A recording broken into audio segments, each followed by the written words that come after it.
Wisdom views میں خوش آمدید۔ آج ہم ایک کافی مشہور اور کچھ لوگوں کے نزدیک متنازع کتاب طاقت کے 48 قانون، اس کے کچھ حصوں پر بات کریں گے۔ ہمارا مقصد ہے کہ اس میں سے چند آپ کہہ لیں دلچسپ اور قابل غور نکات کو سمجھنے کی کوشش کریں۔ شکریہ۔ جی ہاں، یہ کتاب اصل میں طاقت حاصل کرنے اور اہم بات یہ کہ اسے برقرار رکھنے کے لیے بہت عملی قسم کی حکمت عملیوں کا مجموعہ پیش کرتی ہے۔ اگرچہ یہ بات بھی صحیح ہے کہ کچھ مشورے وہ روایتی اخلاقیات سے شاید میل نہ کھاتے ہوں، مصنف کا بنیادی نقطہ نظر یہ ہے کہ دنیا ایک بہت بڑے دربار کی طرح ہے جہاں ہر کوئی جانے انجانے میں طاقت کے کھیل میں لگا ہوا ہے۔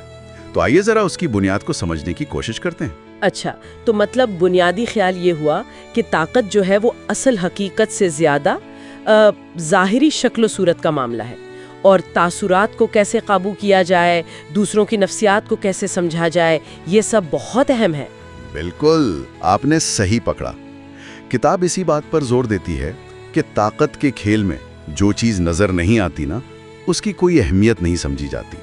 آپ کتنے ہی قابل ہوں، لیکن اگر آپ طاقتور دکھتے نہیں تو لوگ آپ کو سنجیدگی سے نہیں لیں گے۔ اس لیے اپنی حرکات، اپنے الفاظ، یہاں تک کہ اپنی خاموشی پر بھی مکمل کنٹرول ضروری ہے۔ یہ ایک طرح کی مسلسل پرفارمنس ہے۔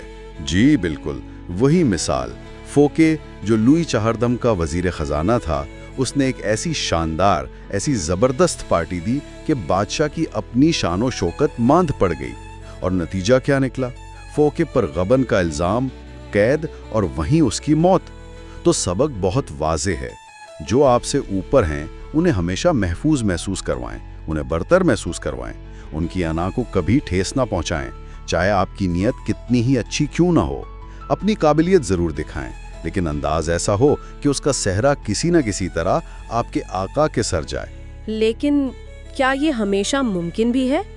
میرا مطلب ہے، اگر آپ کی کارکردگی واقعی بہت اچھی ہو تو کیا اسے چھپانا، کیا یہ آپ کے اپنے لیے نقصان دہ نہیں؟ دیکھیں، یہ ایک بہت نازک توازن ہے۔ مقصد یہ نہیں کہ قابلیت چھپائی جائے، نہیں، بلکہ اسے پیش کرنے کا انداز اہم ہے۔ اپنی کامیابیوں کو ایسے پیش کریں جیسے وہ آپ کے آقا کی، آپ کہہ لیں، اچھی رہنمائی یا ان کے دیے گئے مواقع کا نتیجہ ہیں۔ ان کی روشنی کو مدھم مت کریں، بلکہ اپنی روشنی سے ان کی شان میں اضافہ کریں۔ یہ ہے اصل کھیل۔ سمجھ گئی۔ اچھا، اب اگلے قانون کی طرف آتے ہیں، جو مجھے پہلے والے سے بالکل الٹ لگ رہا ہے۔ ہر قیمت پر توجہ حاصل کریں، یعنی گمنامی میں نہیں رہنا، کسی بھی طرح سے نمایاں ہونا ہے۔ اس میں وہ پی ٹی بارنم کا ذکر ہے، مشہور شو مین۔ جی ہاں، یہ قانون کہتا ہے کہ نظر انداز کیا جانا یہ طاقت کے لیے موت کے مترادف ہے۔ بارنم اس بات کو خوب سمجھتا تھا کہ کسی بھی قسم کی پبلسٹی، بھلے وہ منفی ہی کیوں نہ ہو، گمنامی سے پھر بھی بہتر ہے۔ توجہ جو ہے نا، وہ ایک کرنسی کی طرح ہے، مغناطیس کی طرح۔ یہ آپ کو نمایاں کرتی ہے، لوگ آپ کی طرف متوجہ ہوتے ہیں۔ اگر آپ بھیڑ میں گم ہیں تو آپ کی کوئی حیثیت نہیں، آپ غیر متعلق ہیں۔ بارنم تو جان بوجھ کر کیا کہتے ہیں اسکینڈلز اور تنازعات کو ہوا دیتا تھا تاکہ لوگ بس اس کے بارے میں بات کرتے رہیں۔ تو ایک طرف تو کہا جا رہا ہے کہ اپنے آقا سے دب کر رہو، دوسری طرف یہ کہ ہر قیمت پر توجہ حاصل کرو۔ ان دونوں میں توازن کیسے بنے گا؟ یہ تو تھوڑا متضاد نہیں لگ رہا؟ بالکل، یہی تو اصل حکمت عملی ہے۔ یہیں پر سمجھداری کا کردار آتا ہے۔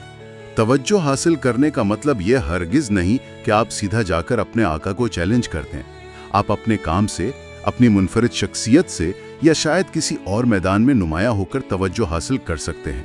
اہم بات یہ ہے کہ جو توجہ آپ کو مل رہی ہے وہ آپ کے آقا کے لیے خطرہ نہ بنے، بلکہ بالآخر ان کے حلقے یا ان کے ادارے کے لیے وہ مفید ثابت ہو۔ یہ آرٹ ہے۔ ٹھیک ہے، یہ بات واضح ہوئی۔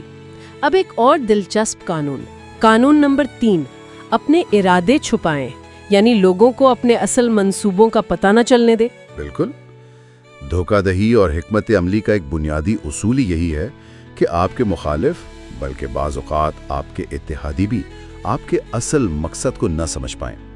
لوگوں کو کسی غلط راستے پر لگا دیں، ان کی توجہ کہیں اور مرکوز کروا دیں، تاکہ آپ اپنا کام خاموشی سے بغیر کسی رکاوٹ کے کر سکیں۔ وہ مشہور کون آرٹسٹ تھا نا، یلو کڈ وائلڈ؟ ہاں، وہ اس چیز کا ماہر تھا۔